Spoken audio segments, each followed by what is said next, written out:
The entire team at the Emsolation podcast acknowledges the traditional custodians and cultures of the lands and seas on which we live and work. We pay our respects to all First Nations peoples, elders and ancestors. We acknowledge that sovereignty was never ceded and stand in solidarity towards a shared future. I personally want to acknowledge the traditional custodians of the land on which I record this podcast every week, the Wurundjeri people. I recognise their continued connection to the land and waters of this beautiful place I call home.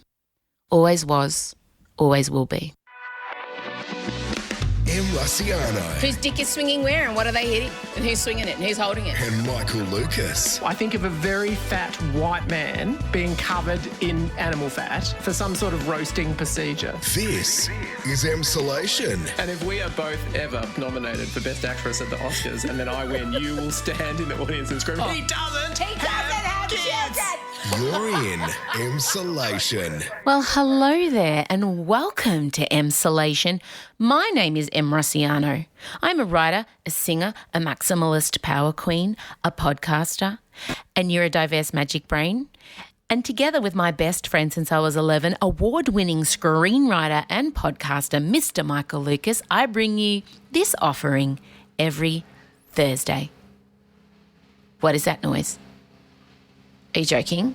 A wood chipper?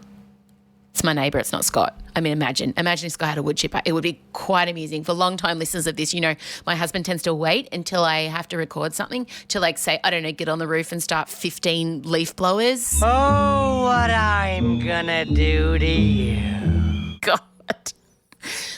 Welcome. How's your week been? How are you? Have I even asked you that? Let me put on my Madge from Neighbours, the matron from a country practice, Bette Midler vibe voice and ask you, how are you? Oh, take a deep breath. Here we are together. I'm good. The studio fell through that we were going to rent out for Emsolation. That's okay. Onwards and upwards. I'm furiously looking for a creative space to make my own. I eventually want to bring other creatives in too. I want to make a whole, like, you know, I don't know, Andy Warhol warehouse creative space, but, you know, with less like acid and LSD trips and more kind of a tea station. You know what I'd love? A tea. We don't sell tea. You know? Maybe a dream board. I don't know. I definitely want a mural and some plants. And every time I go and look at a space, when I love it, like if I've looked at 2 this week and I've loved them both, and then I start planning how I want the space to look, you know? I get on Pinterest, I make my boards, and oftentimes I don't rent the spaces, but that's half the fun, isn't it? So wood chipper finished? Nah, we'll just let that fade into the background. That's fine. I mean, it's not like I have the kind of brain that will just attach itself to that sound. Yes, I have ADHD for our newcomers. We have a lot of new listeners, actually. I noticed our numbers are bumped up again. Welcome. If you're starting here, brave of you. But go back. We have so many great episodes for you to go back on. But I do have ADHD and autism, and I go on a lot of mental psych quests, and sometimes there are strange things that I absolutely cannot handle. For instance, this morning I had a fairly cross word with my husband because I can't handle oh, God, I'm really letting you in. What are they, wood chipping a body? God. Recording a podcast in here, guys, very important. Wish my neighbours could hear me. They can't. What was I saying? Wait, I've got to rewind it. What was I saying? Hang on, I'm rewinding. I can't remember. Wait, I'll be back. Ladies and gentlemen, we're temporarily experiencing difficulties. Please stand by. Oh, yeah. So one of my symptoms is that I literally went back and listened to what I was saying, is that I have weird sensitivities to sound. Oh, for fuck's sake. What are they putting in there now? An entire wombat? What do you got? Can you hear that? You probably can't even hear it. I'm probably so crazy. What was I saying again? Oh, yeah. I can't handle mobile phone speaker noise. You know when someone plays you a video and the sound comes out of the tiny shitty little iPhone speaker? I can't do it. It makes me want to hurt things. And Scott sits there in the morning and plays all stupid videos on his phone out loud, and I've been enduring it for 20 years. Where's my medal? And I said to him this morning, do you know what? That's a noise that it triggers me. I cannot do it. There's something about the way it sounds. It sets nerves off. And there are lots of other things, by the way, but this is just symptoms of being ADHD. This is part of, Anyway, so why was I saying that? That's who I am as a person. So if you're new here, get to know that. You know, I realised that on April the 9th, we're having our second birthday, and I went and looked at what day April the 9th is and realised it's a Saturday night. So I think we should probably have a party. I just love surprises. I'm so freaking effing excited. And I think some of you should come. And I don't want to say too much. I already have. I did send a group all email to the Emsolation team saying I think we need to have a live second birthday extravaganza on April the 9th. We just need to find a venue and, you know, how hard's that going to be during Comedy Festival in Melbourne on a Saturday night? It'll be fine. Not my problem. Someone else is taking care of that. So just maybe pop April 9th in the back of your mind. Maybe you just remember you've got a date with Em and Michael, and if you attended the Emsolation Christmas special, you know you are in for a wild old time. Imagine what's going to happen at the second birthday celebration. 2 years heading into our third. We love to see it. All right, that's going to be enough from me because I want to leave enough time for the end because our voicemails this week got spicy. One of you sent in a love conundrum around not really sure how to handle the fact that your partner has become another child, basically. They're not pitching in, they're not pulling their weight, and you wanted my opinion. And for anyone who saw my Rage and Rainbow stand-up special, you know I have many opinions on this, musical ones in fact. So I want to leave enough room for that at the end. Michael and I are about to chat about the Janet Jackson doco that dropped this week. We talk about, and just like that, the Sex and the City reboot ending and our hopes for the second season. I finally figured out what was bothering me about this reboot. And we end on Gladys allegedly calling ScoMo, Gladys Berejiklian, former New South Wales Premier, allegedly calling the current Prime Minister Scott Morrison a horrible, horrible person in a leaked text exchange. And we end on one of the most interesting things you are ever going to hear about Anthony Albanese. Albo finally has some edge. And I really want what I suggest to happen. You're going to hear, but I'm going to tell you something about Albo I bet you didn't know. All right. Is that enough hooks? So you call those hooks in the industry. This has been a wild intro. I really wanted to be professional because I know we have a lot of new emsolators and I wanted you to come in and go, my God, this is so professional. And I think maybe because I wanted to make it professional, my brain was like, aha, okay, bitch, and went completely the other way. But that's all right. It's part of the charm. Don't worry. I am an agent of chaos, but I'm an agent of organised chaos sometimes. I'm bringing in Michael now. Play the music.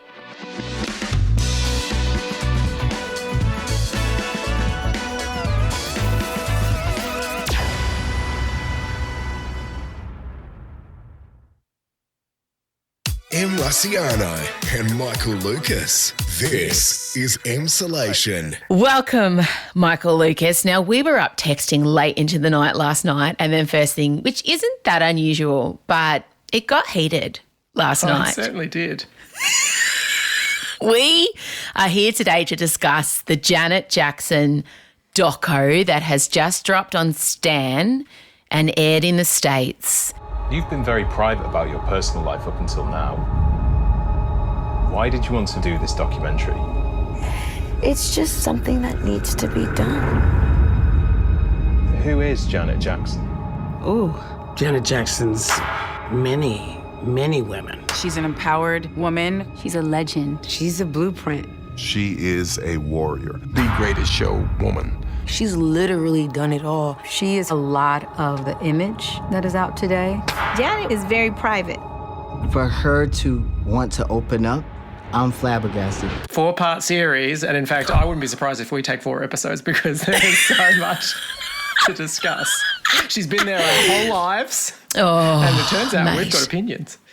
We do. And also, I think because she is such a private person and did retreat around the time social media happened, I think I'd forgotten how much Janet Jackson is woven into the rich tapestry that is my sense of style, music, choreography. And I just want to say, I want you all to envisage, a 9-year-old M in a black baseball cap and black leotard with black leggings doing a fully choreographed routine for her parents to Black Cat, 9 Lives, Short Days, Long Lives, Living on the Edge, Not Afraid to Die.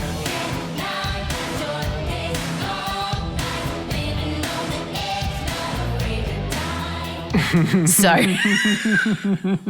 and can anyone hear the start of Rhythm Nation? Without doing the like for me, it's like the fingers, which I never got right. Which goes 1, 2, 3, and then no 5, 4, that's right. 3. See, yeah, it's weird fingers. But it was so cool. 1. I still remember. The first time seeing that video clip. 5, 4, 3, 2, 1. God, we're going ahead of ourselves. So Janet is, yes, the 4-hour doco, and I would like to call it a very shallow dip into the murky waters of the Jackson family story because it was extremely curated. She was an EP on it with her brother Tito. It was Tito. And she didn't drop a lot of bombshells. She more just kind of gave blow-by-blow descriptions of what it was like growing up in that family. I started crying 3 minutes in when she's in the back of the SUV and they're driving into Gary, Indiana, and she sees the mural that's been painted of her brothers. Yeah. Oh, look, I've never seen this. Just turn the camera around, Ben. There's a mural of my brothers. Oh, I love that. That's so sweet. They're all looking upward. Except for Mike, he's looking straight up.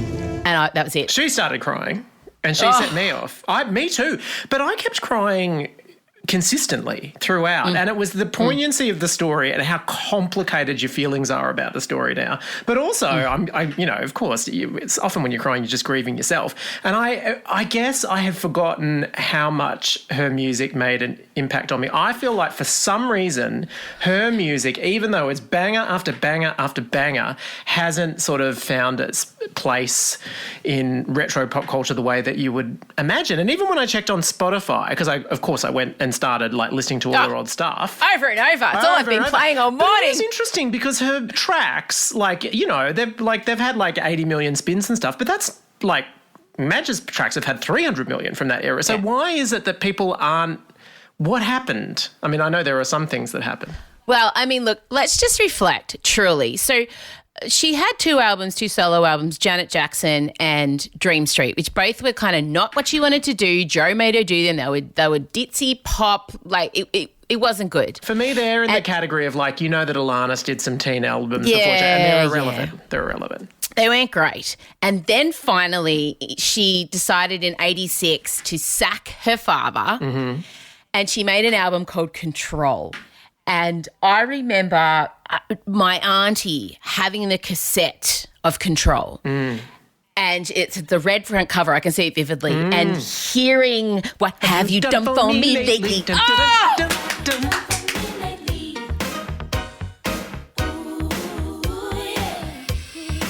Ooh, yeah.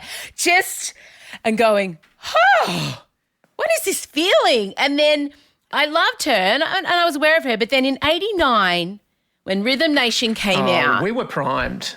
It was absolute prime time because we were 10, probably emotional age 6, but thinking that we were 15 and ready to start a revolution. And then Janet Jackson appeared in a black cap with her perfect synchronized moves. And what I love about in the show, in the doco, going back to Control, she handpicked Paula Abdul, who was a Laker girl at the time, to choreograph that all-important shift that she made from teeny bopper, part of a family pop group, into serious female music pop icon. And just have a little listen to Paula here just talking about how, she wanted to mother Janet. I was noticed by the Jackson brothers, and the brothers told me that Janet wanted to meet with me.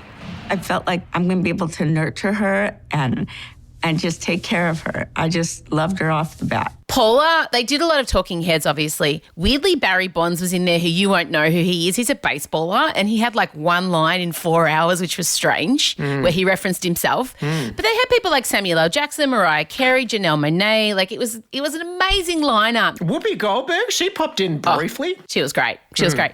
It felt like they underutilized the talking heads. It felt... he could have gone for twice as long, as far as I was concerned. 4 hours was not enough. Yeah. So Rhythm Nation came out, and of course I had to nail the breakdown. It's time to give a damn, let's work together. It's time to give a damn, let's work together. that whole bit was just like electrifying. Can I just ask, where do you stand on her voice though? Because I know she's a really good singer, but she's not the typical kind of voice that you really like. Like it's kind of a light high voice, and whereas you like a voice with you like a crazy set of pipes. But she doesn't have the range. But I also love neo soul R&B as a genre. And I have another favourite singer called Nao who has a similar vibe of Janet, singing. yes. But Janet still has that tone in there, even though it's quite high and sometimes she goes quite light. When she really rips in, I just love everything she stood for. It was enough. She's enough of a vocalist for me to hook in. But also the showmanship. Oh, unimpeachable. Oh, she knew what it took to put a world-class tour together. And it was after she saw Michael, she flew to see Michael live, and I loved that footage, and you can tell it lit a fire in her because she hadn't toured. She'd sold something like 8 million or 80 million singles of records. 80 million? Yeah, somewhere in there. Something with an 8 and a million. And she'd never toured. Like, it was wild. Yeah. So can we just talk about Rhythm Nation, though? Let's just run through the tracks, the hits. She had the only 5 Billboard number ones from Rhythm Nation. So she, Rhythm Nation.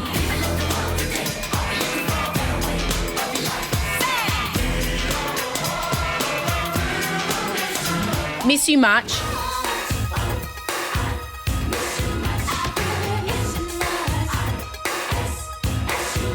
Love Will Never Do.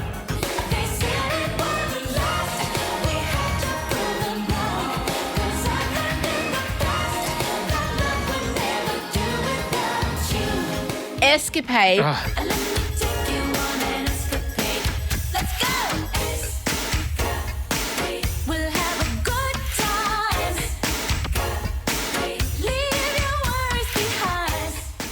Black Cat.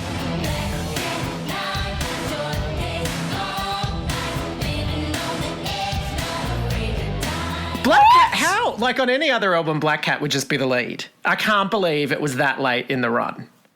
Yeah.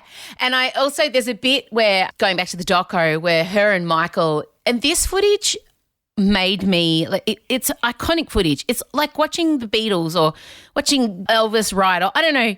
It's just casually Janet and Michael in this weird little rundown apartment that Michael apparently owned in New York, riding Scream together and just bouncing off each other.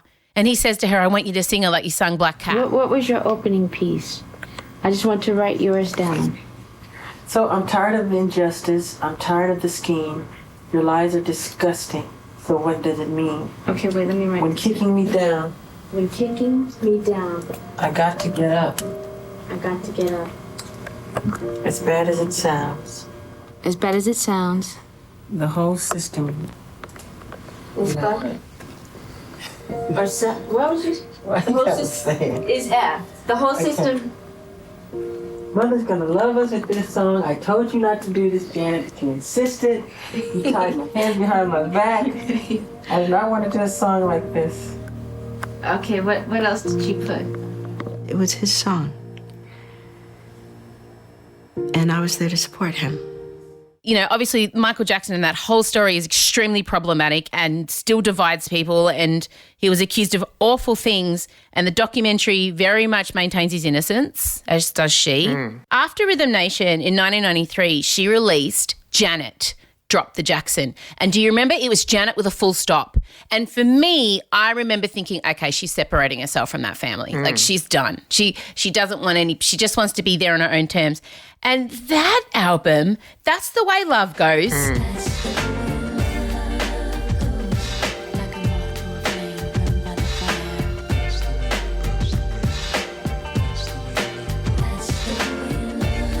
If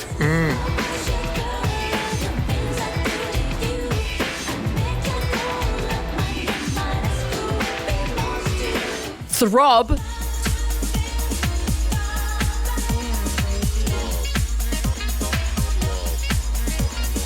Again, also performed an interpretive dance routine to that at our school assembly. Won't somebody please think of the children? Oh, I still remember Central Australia trip.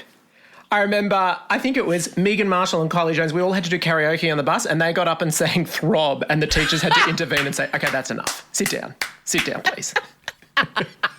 And And what else? That's not all. There's more, isn't there? Again.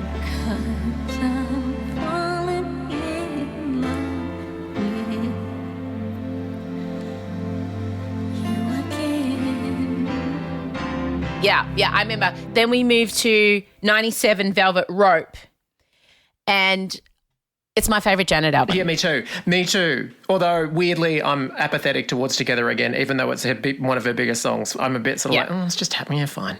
But I love the other ones, Got Till It's Gone.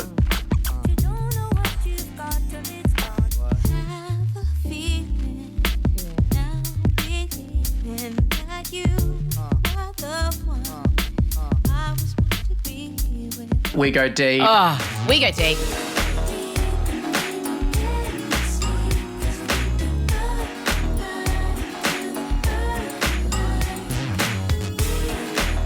I Get Lonely. Oh.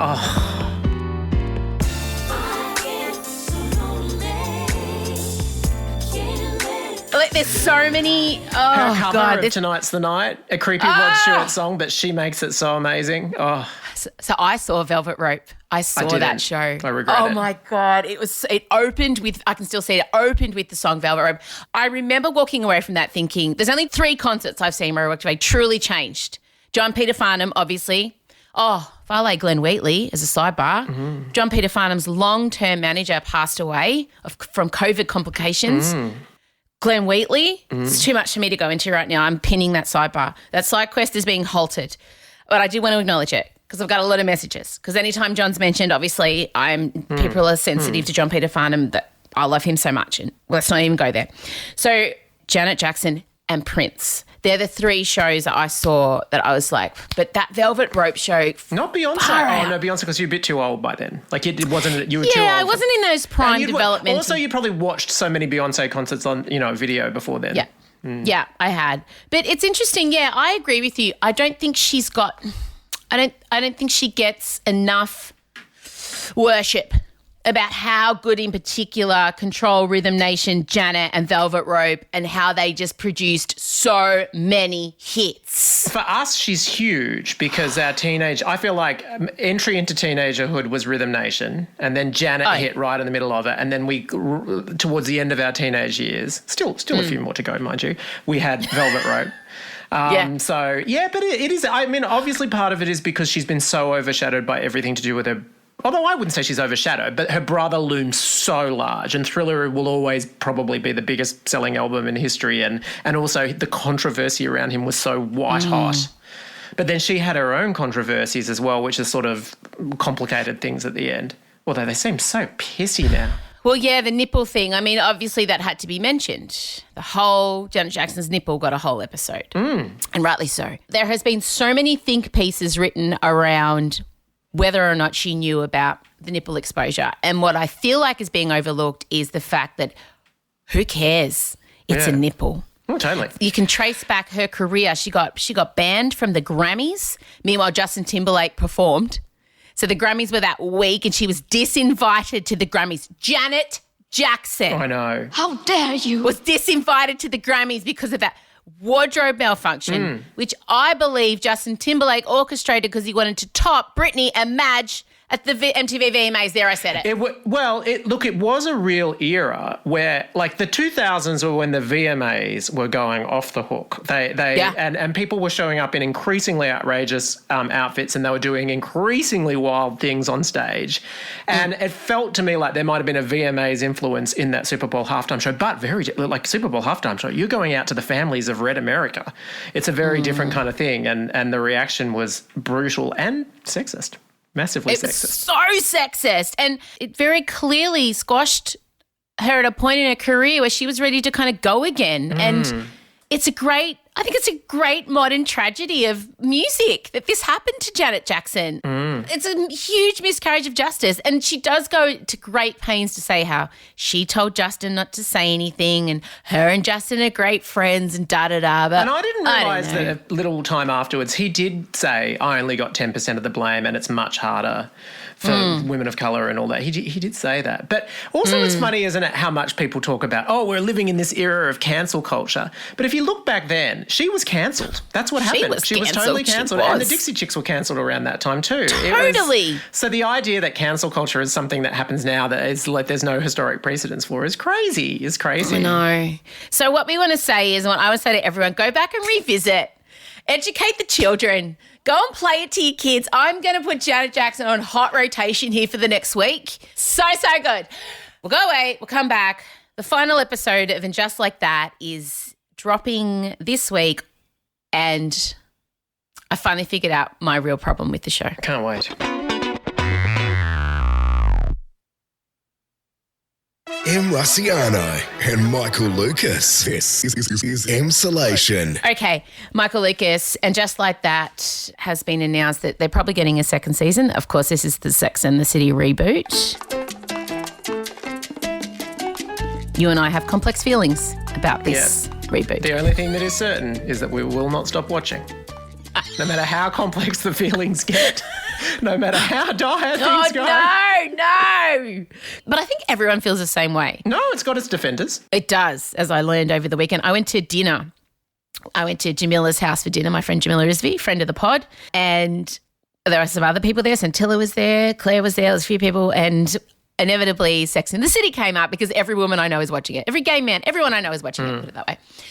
And Jamila's like, I love it. I've come around to it, da-da-da. And obviously I've made my feelings very known. And I said, look, I'm still struggling a lot. And Jamila, as she does, she was like, why? And I said, I think when I was watching it in 1998, I was 19, right? And they were 40, late 30s. And it was the first time I'd seen women of that age portrayed in such a fashionable, exciting, sexy way. And I think I suddenly thought, oh, I'm not kind of dead and buried by 30. There's a life beyond 30. You know, I've always been very aware of my immortality and how much time I have left. So I remember thinking, God, and it was revolutionary and trailblazing. And now I feel like, And Just Like That, it's like they all took a Valium and they've gone back. So instead of portraying women in true middle age in their mid-50s, instead of portraying them in an exciting, revolutionary, hopeful way, they're giving them hip operations and no one's having sex and they're going through menopause. And yes, all those things happen, but we've already seen all that. We've already seen those tropes. We know. You know, can we have Sex in the City in our 50s, please? Yeah, I know. And I think that's my issue with it. I think that's what it is. We can't get away with the same stuff we used to. Meaning blowjobs. Yeah. Well, it's partially, and that's another effect of not having Samantha, because you know that if she were there, then there would be someone who would be still out having wild sex. And of course, Samantha would be in her 60s as well by this stage. Yeah. Because she was about a decade older than the other ones. But yeah, no, I agree. I was surprised that we haven't really done many stories about sex, which is, they changed the title, so I guess that should have been a hint to us that it wasn't going to be there. Why is it? Do they think that women in their 50s, just pop their vibrators in a shoebox in the roof and call it a day? Is there a ceremonial removing of the double A's that we just fucking pop it off? Do we retire our clitoris? Do we detach our clitoris and just hang it on the wall next to the moose heads that someone shot? I don't understand why the idea of women over 50 having sex is something that baffles people. Look, I agree, but I'm just going to say that the impression of the men, Big literally had a heart attack and died, and Steve is apparently, they've given him all these hearing problems, and I don't know that it's the most, for people that really struggle with hearing difficulties, I don't know that's the most sensitive impression of it, and also it's sort of the way that it's performed and written is the character is written like he's 70 or something like that. Yeah, it's truly stumped me, and I'm not even there yet. But I'm like, as a 40-year-old now watching this show, I'm like, give me some hope, guys. You're finally putting women in their midlife on the telly, leading roles. It's great. What is this all I've got to look forward to? Fucking hip replacement surgery, someone not knowing where my clitoris is, and, maybe a problem with alcohol? Come on. Also, full respect for you calling yourself a 40-year-old, not a 40-something. Well done. Let's hold on to that. I'm younger than you, bitch. You are. We're in that little window of time where I'm a year older than him. Now, Cynthia Nixon was recently on Watch What Happens Live with Andy Cohen. Andy was great. He actually peppered her with all the issues everyone had, and she came back firing. Have a listen. Is Che Diaz's comedy funny. I and Miranda think it is. Okay. Do you understand why fans are so upset about the characters about Steve's treatment in this new iteration?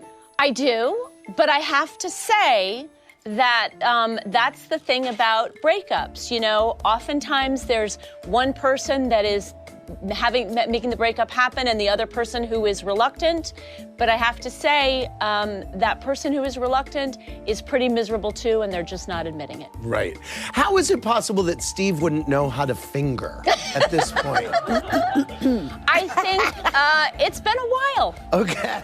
And also they're releasing a documentary behind the scenes on the same day as the last episode, so that'll be interesting to watch. Oh, Jesus Christ. How much? They've got a podcast that details everything. They've got a gazillion magazine articles. They've got a documentary coming out. Their additional ancillary features, they've really gone to town. They have. What's with the camera? This is not an Instagram opportunity. But of course we'll be watching and can't wait for season 2, obviously, and maybe Kim Cattrall will be back. They've certainly heavily hinted on the fact they've offered her a butt ton of money, so maybe she can be bored in the end. Who knows? Wouldn't that be a beautiful lesson for a show about friendship? Ultimately, if the price is right, Samantha will rejoin the herd. I think it's perfect. Now, before you go, we absolutely would be remiss to not mention the fact that Gladys Berejiklian apparently allegedly called the PM a horrible, horrible person in leaked text messages. It was so wonderful. And I first became aware of it because she was trending. Just the name Gladys was those 6 letters. They're at number 1 on Twitter. And honestly, I was like, oh, thank God, again, because she's been too quiet for too long. And I looked in and it did not disappoint. Oh, my God. So Scott Morrison spoke at the press club. He gave a keynote speech on Tuesday. And hasn't Network 10 political editor Peter Van Onselen had a big couple weeks? Oh, okay. He needs a 4-part series just tracking everything that's happened. Yes. PVO said that he had got his hands on leaked text messages. Gladys really needs to get a handle on her fucking phone. I mean... Yeah. Just don't. You'd get a carrier pigeon at this point, wouldn't you? Maybe even a carrier pigeon can be bored, I think. It was also so unfair because he's now said that it was the cabinet minister that leaked it to him and on the proviso that they wouldn't be revealed. So Gladys was just thrown under the bus, completely thrown under the bus. Totally. And PVO said, and the cameras were on ScoMo's face as PVO was saying these things. And it was just this... I couldn't look away at how he was trying to compose his face. So PVO says... In one, she describes you as, quote, a horrible, horrible person, going on to say she did not trust you and you're more concerned with politics than people. The minister is even more scathing, describing you as a fraud and, quote, a complete psycho. Yeah. So...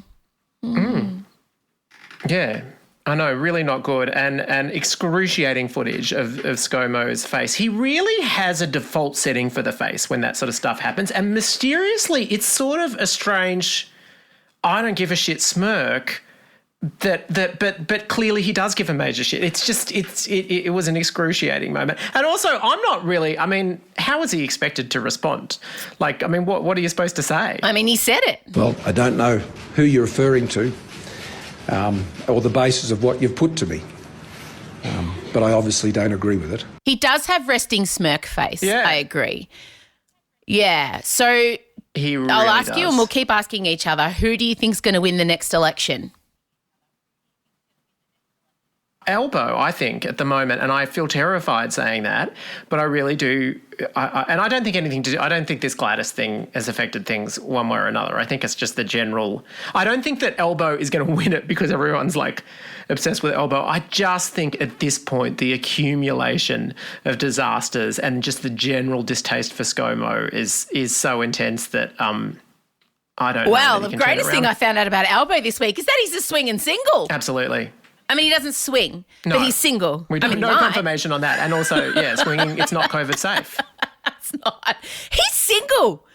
So Do we need Albo as the next Bachelor? I think this is an interesting... I love it because one of my favourite romantic comedies of all time is The American President with, Michael Douglas and Annette Bening, where he's the president. And so I really like the notion of, like, I'm already imagining rom-com, except, Kira Billy House rom-com. Albo. I'd watch that. Oh, my God. I don't know who. I'd be riveted to know who the woman would be. I mean, I do love cross-party romance. Gladys is single. But, oh, no, she's not actually. I don't think she is. Oh, no, she's dating that lawyer. Yeah. You know, Albo being single would be tough to navigate also. Like, have we ever had a Bachelor Prime Minister? Yeah, it's usually a First Lady, whatever our version of that is. So would he be actively dating while he's leading a country? This is the most interesting thing about Albo, I have to say, and I've been struggling, but now I know he's single, I'm slightly obsessed. And I want to match him up with people. I want to pair Shayna Blaze. Shayna Blaze is single. She's the interior designer. She's on The Block. She's amazing. I think that Albo and Shayna would make a nice couple. Now you've got my interest, Albo. Who you dating, bro? I agree. It would be good for. I think given this nation's love of dating shows, a prime ministerial version of The Bachelor would be completely riveting.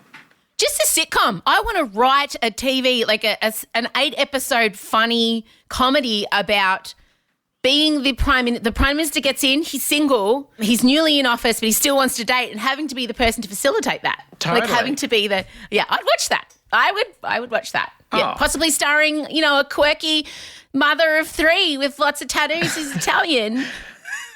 Going, okay, babes. Hint, hint. If only I knew someone who was a screenwriter. All right. On that note, I know you've got meetings coming out the wazoo. We'll chat to you next week. Yes. Hooray. Okay. All right. Bye. This is Emsolation. Well, you've come to the end of our journey. Almost. You know now, at the end of the Emsolation episodes, we need to check the voicemails. She says, like she doesn't already know what's coming up. Remember, if you want to leave a voicemail, you can. All the information and instructions you need are on our Instagram page in the highlights section. We'd love for you to leave us a voicemail. Each week we want to include a new emsolator or emsolators, emsolatai in the show. Just a way of, getting you involved more. This week we're just going to hone in on one, though. One particular voicemail that was left by emsolator Christy. You have one new message. Hi, Em and Michael. It's Christy from Brisbane, long-time fan. I have a relationship dilemma. My husband tends to be more like a friend to our children instead of a dad, and a big child instead of a husband towards myself. I've sent him things to help out, but unfortunately none of it has helped. Any tips would be great. Love you guts. Bye. He's right. Okay, mate. Take a deep breath in. Now, I, as you will recall, did a stand-up show called Rage and Rainbows, which was kind of around the central theme of why are women of a certain age so angry?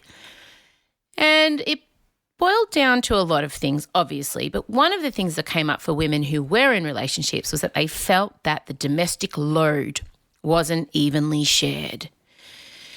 And even women who, have full-time jobs, they will come home to another full-time job. And I just want to start off by saying that I want to remind everyone, Christy included, that a relationship, a marriage, a partnership isn't just the love stuff. It's also, once you're living together, all the practicalities of keeping the home fires burning. It's not sexy, but it's the reality of it all. The cooking, the bill paying, the washing, the toilet scrubbing, the pickups, the drop-offs, the vet trips, all of that stuff. And what I want to start by saying is, Christy, we must never frame having your partner do more as providing you with help.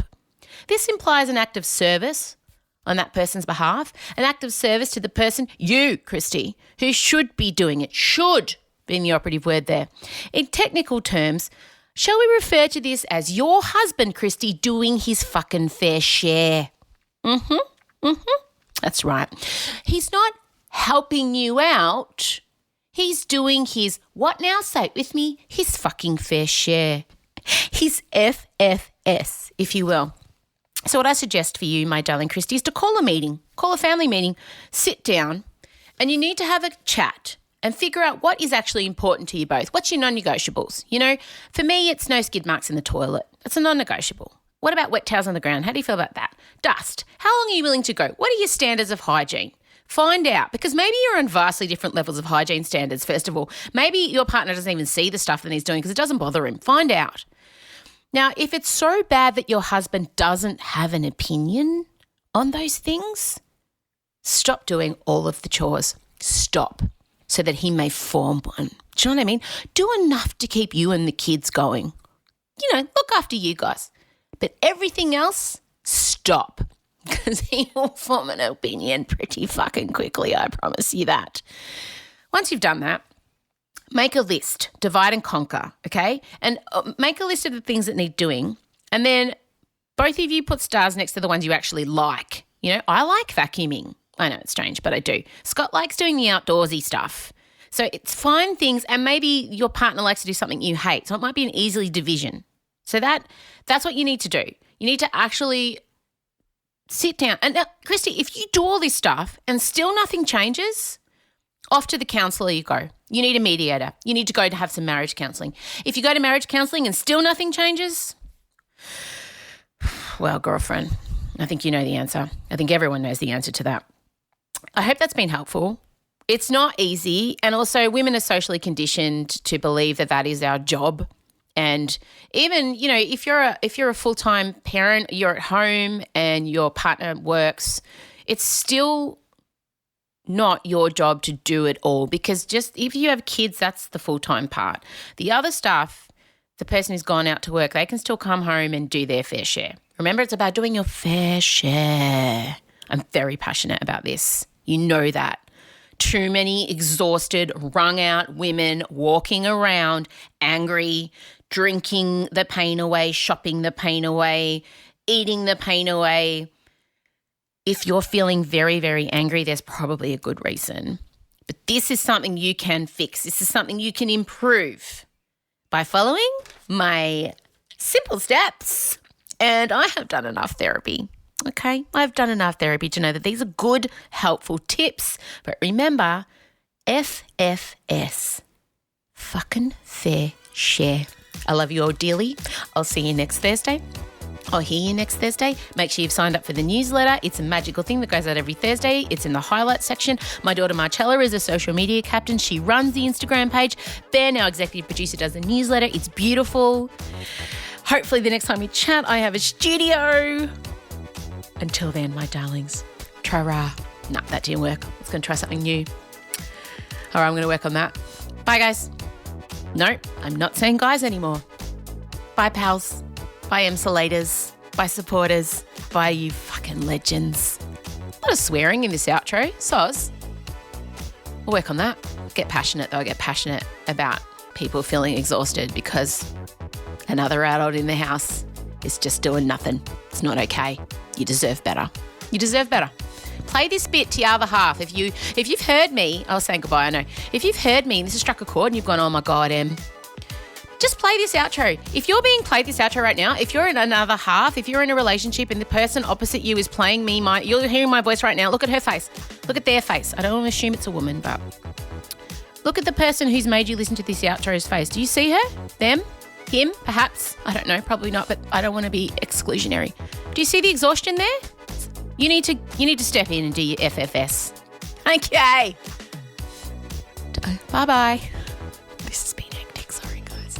Emsolation with Em Rusciano is a Spotify exclusive podcast hosted by Em Rusciano with Michael Lucas. Executive produced by Benjamin Wasley. Produced by Em Rusciano. Edited by Ezekiel Fan at Entente Music. With videos by Liam O'Brien. Socials by Marcella Rusciano Barrow. With assistance from Jem Evans and Georgia Watts. Plus occasional technical wizardry, wine and coffee from Em's dad Vincent. consistency. Get more Emsolation by following the Emsolation podcast on Instagram, where you can also sign up for our weekly newsletter. You can join other Emsolators at the Emsolation group on Facebook. The answer is Harry Styles. If you love what we do, share this podcast with a friend and make sure you're following us on the Spotify app. Thanks for taking time out to listen to this week's episode, and we look forward to chatting with you again soon.